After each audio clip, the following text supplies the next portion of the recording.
Okey murid-murid. So dalam video ini cikgu akan membincangkan beberapa jenis soalan yang berkaitan dengan bahan tambah makanan, ubat-ubatan dan bahan kosmetik, aplikasi nanoteknologi dalam industri serta aplikasi teknologi hijau.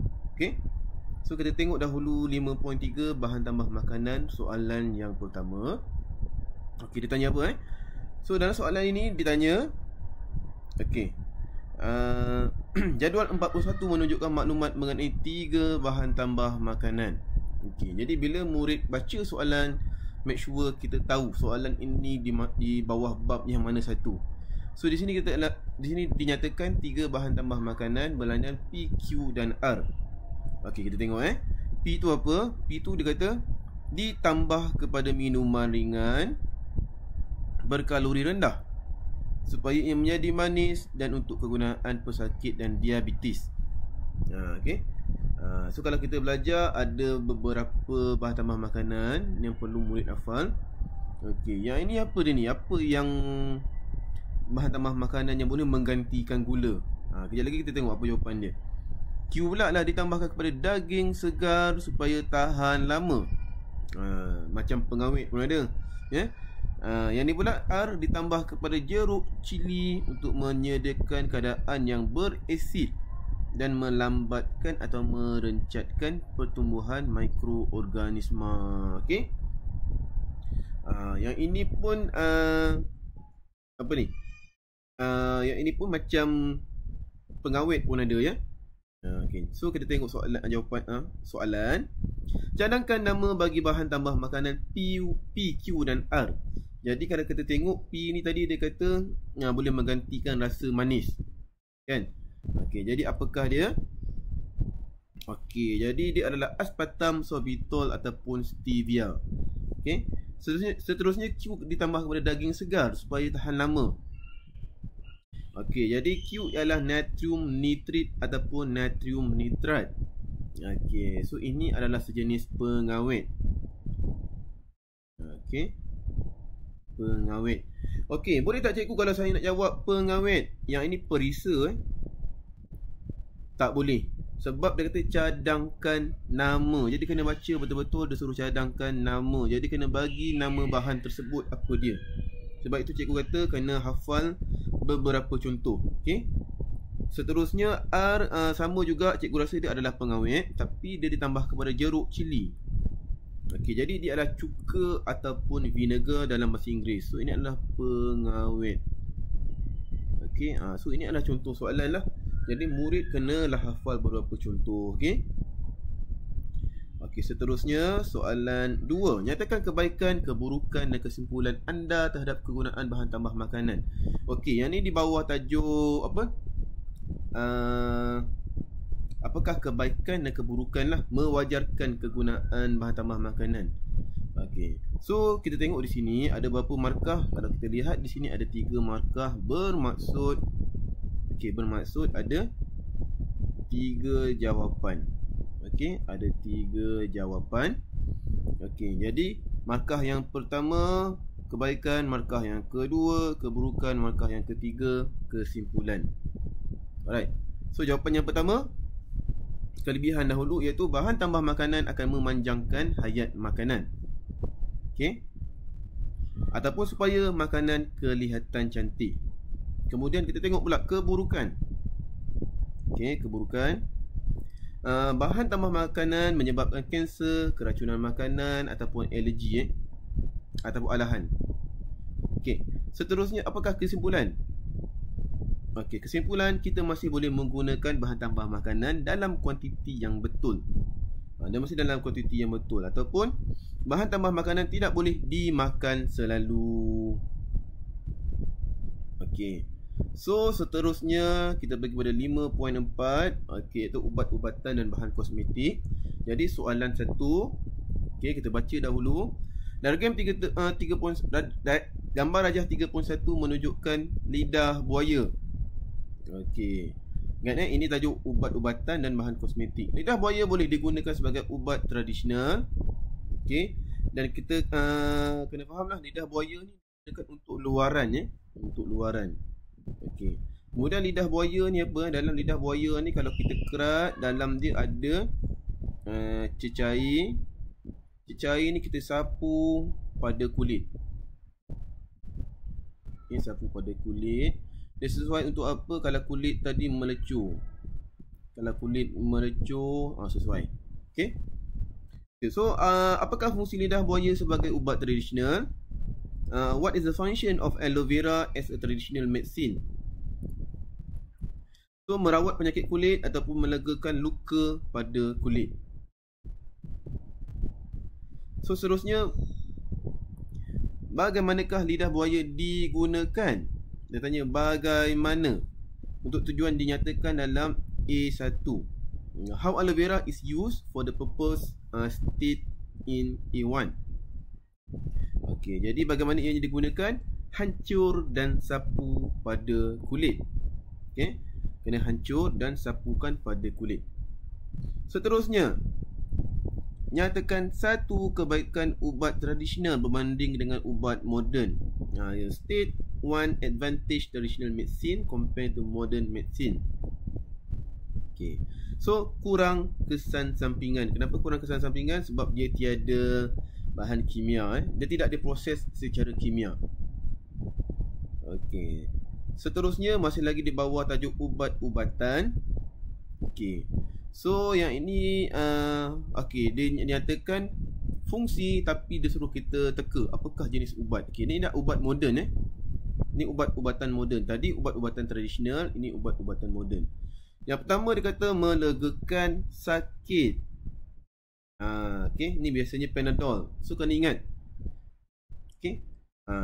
Dan kena faham soalannya. Dia minta jenis ubat ataupun satu lagi dia akan minta contoh ubat. So kalau contoh ubat kena bagi tahu apakah nama ubat itu. Kalau jenis dia ni apa, di bawah apa. Okey. Okay. Kemudian melegakan sakit. Kemudian seterusnya dia tanya melegakan hidung berair. Okey, yang ini untuk selesema, batuk. Okey. Seterusnya membunuh atau merencatkan pertumbuhan bakteria. Yang ni cikgu boleh agak lah. Yang ni mesti antibiotik. Okey, so kita tengok Yang melegakan sakit apa dia? Melegakan sakit ialah analgesik. Analgesik. Kalau dia minta contoh baru bagi tahu paracetamol. Okey. Seterusnya yang melegakan hidung berair, anti-alergi. Anti-alergi ni contohnya Codeine. Okey. Codina lah. Codina. Kalau analgesik ni biasanya paracetamol. Ada lagi lah beberapa jenis ubat. Seterusnya membunuh ataupun merencatkan pertumbuhan bakteria. Okey, ni anti-mikrob. So kalau anti-mikrob biasanya antibiotik lah. Antibiotik. Okey. So jangan tertukar. Yang pertama jenis, soalan dia minta jenis. Okey.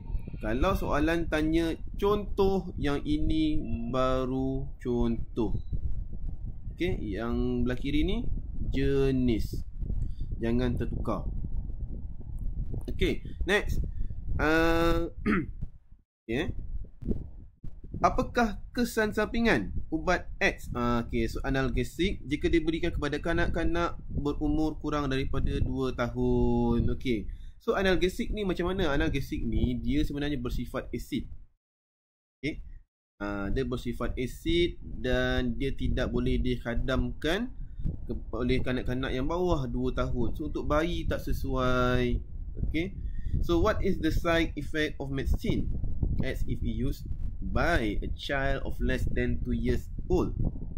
Jadi jawapan dia menyebabkan pendarahan dalaman, pendarahan dalaman. Sebab apa? Sebab dia berasid. Okay. Tapi untuk orang dewasa masih boleh diterima lah. Okey, seterusnya, seorang pesakit yang dirawat dengan jenis ubat Z perlu habiskan semua ubat diberikan oleh doktor. Jelaskan. Okey, yang ini biasanya dia refer kepada antibiotik. Soalan ini selalu ditanya dalam exam. Kenapa kena habiskan antibiotik? Cuma soalan ini murid kena tahulah ni antibiotik. Ya, dia ialah jenis antimikrob. Okey, antimikrob. Tapi contoh antibiotik. Kenapa kena habiskan? Okey, kita tengok jawapan. Supaya semua bakteria dibunuh. Okey, sebelum tu tengok dahulu berapa markah. 3 markah, maksudnya 3 kena ada 3 point. Okey. Kemudian supaya semua bakteria dibunuh. Seterusnya, jika tidak, bakteria menjadi imun kepada ubat Z. Dan dos yang lebih tinggi diperlukan untuk merawat penyakit yang sama. Okey. So ini adalah standard jawapan dia lah.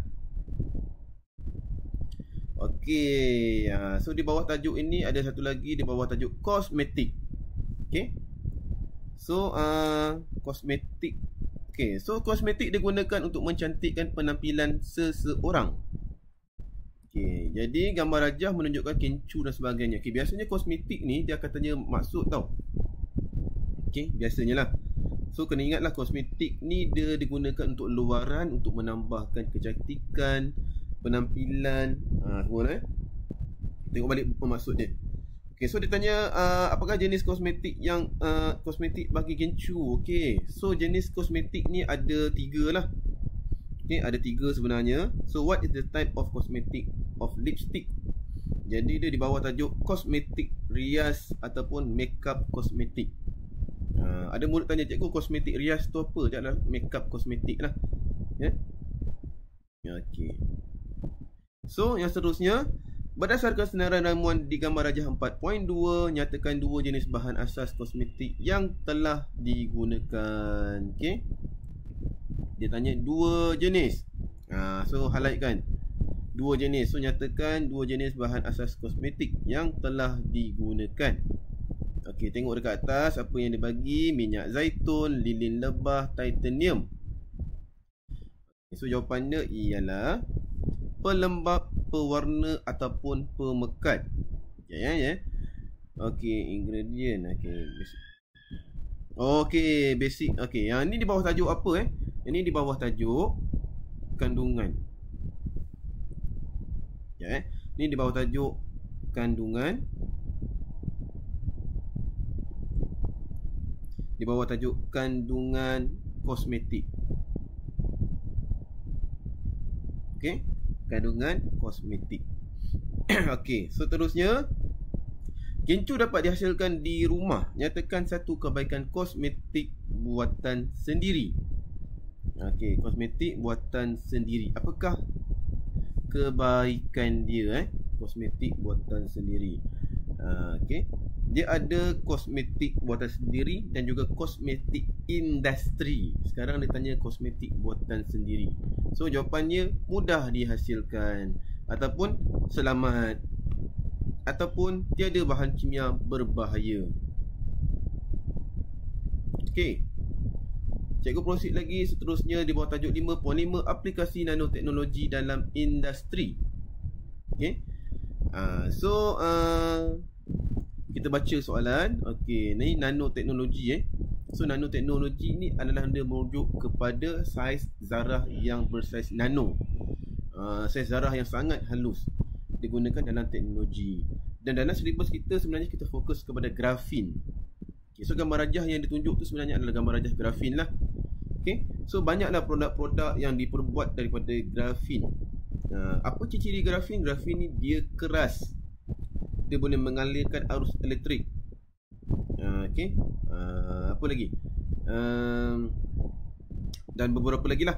Okey, kita tengok apa soalan. Perkembangan pesat bidang teknologi membawa pelbagai manfaat kepada manusia. Gambar rajah 4.3 menunjukkan satu topi keledar berbasikal yang dihasilkan dengan menggunakan sebatian X.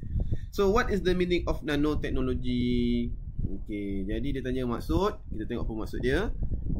Okey, so pembangunan bahan atau peranti dengan memanfaatkan ciri-ciri zarah nano. Satu markah sahaja, so satu jawapan.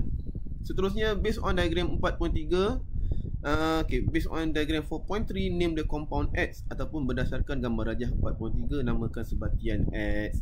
Jadi sebatian X cikgu dah terang dah. Okey, dia ialah grafin. Ya.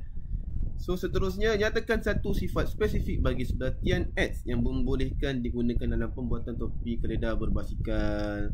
Yang ni pun murid kena kena hafal balik, tengok balik apakah ciri-ciri yang ada pada grafin ya. Okey, so antaranya dia kuat dan keras. Yang kedua dia ringan ya. Dan ada lagi beberapa lah. Tapi dia kata yang berkaitan dengan pembuatan topi. Jadi kena relate lah. Janganlah cerita dekat situ dia boleh mengalirkan arus elektrik. Dia adalah konduktor haba dan konduktor elektrik yang baik. Jadi tak sesuai lah ya. Dia kena kait dengan topi, helmet tadi tu. Okey, seterusnya 5.6, aplikasi nanoteknologi dalam pengurusan sisa industri. Okey, apa fungsi nanoteknologi? Apakah fungsi teknologi hijau? Dia lebih kepada pengurusan sisa industri. Okey. So sisa industri ni dia ada dua. Satu sisa pepejal dan satu lagi sisa cecair okey. So apakah yang dimaksudkan dengan teknologi hijau? So maksudnya ialah teknologi yang dibangunkan untuk mengurangkan impak aktiviti manusia terhadap alam sekitar. Okey, next. Nyatakan satu kepentingan teknologi hijau. Apakah kepentingan dia? Membantu memperlahankan pemanasan global ataupun sumber tenaga yang lebih bersih ataupun pengurusan sisa buangan yang lebih berkesan. Okey, seterusnya air sisa kilang. Ni yang bersifat cecair lah. Mengandungi ion nickel 2+. Cadangkan satu cara dalam pengurusan air sisa bagi menyingkirkan ion nickel 2+. Okey. Yang ni dah menggunakan kaedah elektrolisis ya.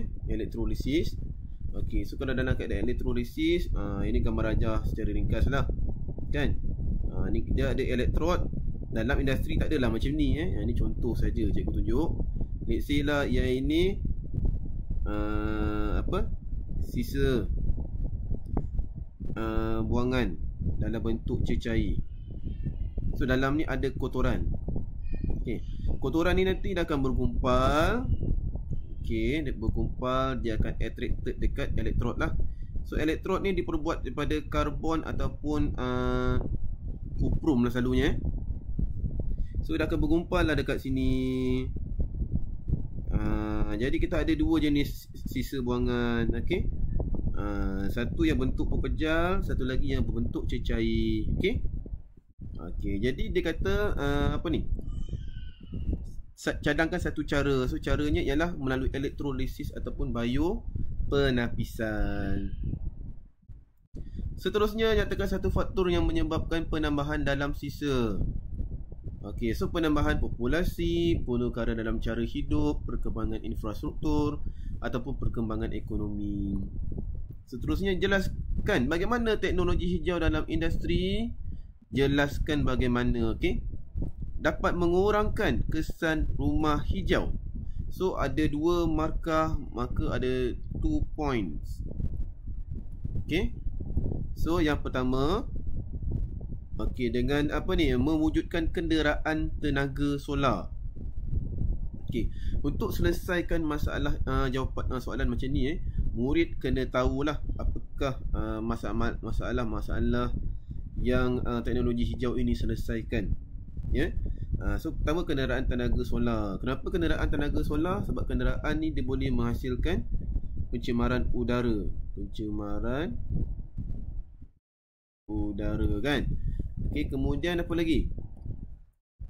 Okey, mengurangkan pembebasan karbon dioksida ke atmosfera. Okey, so kalau karbon dioksida ni selalunya daripada pembakaran. Kan, pembakaran terbuka semua menghasilkan gas karbon dioksida. Okey. Alright, so itu sahaja sedikit perbincangan cikgu mengenai topik-topik yang berkaitan. Okey.